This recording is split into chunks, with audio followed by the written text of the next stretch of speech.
Guys, meron namang bagong unit, isang Kia Bongo 3.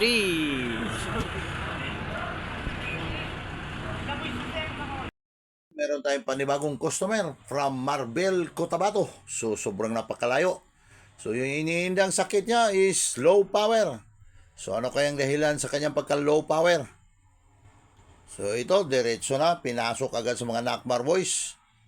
So, yung tumitira dyan is si Mr. Langsky at si Mr. Aniko Magat. So, ayan, tinuturo-turo na nila matapos i-scan. Meron silang nakita parang dalawang injector yata yon. So, may dalawang injector na na-reading sa scanner natin. So, ito yung sira. So, saan ba kayo punta mga Nakmar boys? Saan kayo? Baka doon kayo, mag-high boat kayo dyan. Biro lang, okay? So, dito para sila sa kung saan nakalagay yung injector tester natin. So, tinest nila yung injector, yung dalawang injector na nakita sa scanner. Ayun, may backlick talaga. Oh, malakas pa yung backlick niya. So, wala talaga. 100% sira yung injector na yan. So, fast forward tayo dyan. Pinapakita natin yung dalawang injector na tines. So, nandito na. Nandun din yung may-ari din. Nagmamasid sa ginagawa sa mga Nakmar boys. Oh, talaga. Kulang sa pressure. So, ito yung dalawa. Ito yung dalawang unang sira na injector na na-read sa scanner.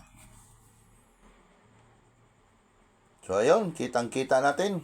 Dalawang injector lang pala ang dahilan.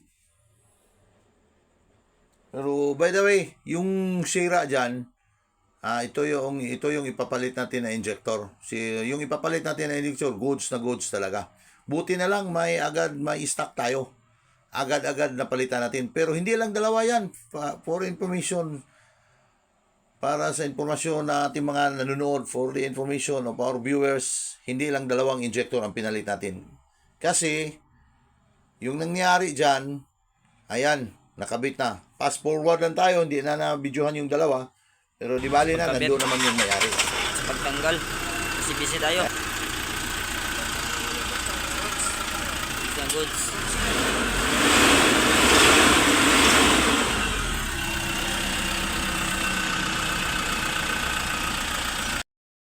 Goods raw, sabi pa ni Mr. Langsky. Pero pinalit natin dyan, hindi lang dalawang injector, 4 na injector, hindi lang natin napagkunan ng video. Kasi yung nakabit na yung dalawa, yan yung may-ari sa likuran, no? Palagi nakatingin ko ano na ginagawa sa kanilang units. So, hinihintay talaga nila. Buti na lang, nakuha natin ng isang araw na promotion.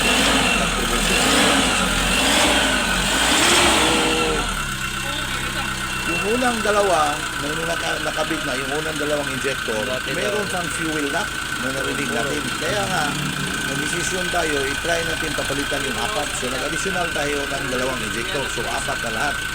So, nang okay na, nakabit na yung 4 na injector, nagdagdag tayo ng dalawang injector. Nag-goods na talaga yung kanyang engine. Wala nang fuel na. Saktong-sakto na yung pwersa. Kaya nga, matapos na ikinakabit yung 4 na injector, Yes. so alam na anong gagawin natin. Wala. Kaya wala nang usok. Kasi isa din sa problema niya, yung usok. At tinignan yung tambutso niya kung may usok ka ba habang nakaandar. So, ayan si Mr. Langsky dyan, pinandar. So, binabalik na nila yung kung ano lang kanilang binaklas. Dahan-dahan ang binalik ni Mr. Langsky Nabaska at Mr. Aniko Magat yung kanilang binaklas. Ibabalik na nila para maka-road test yung mga Nakmar boys. So, ayan, dahan-dahan ang binalik yung shifter lever cover dyan.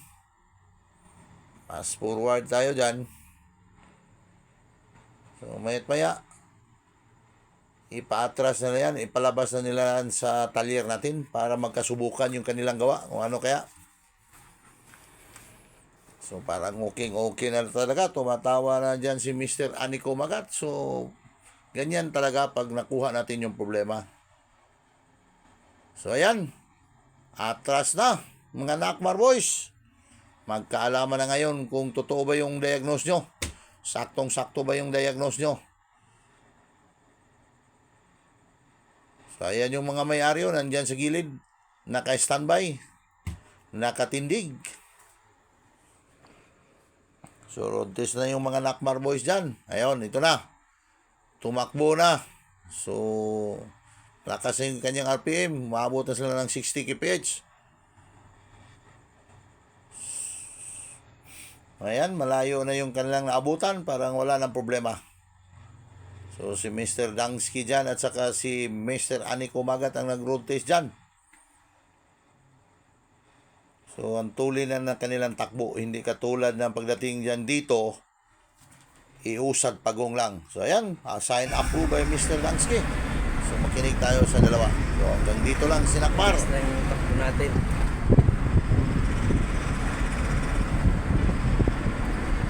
Yan. Goods na pare.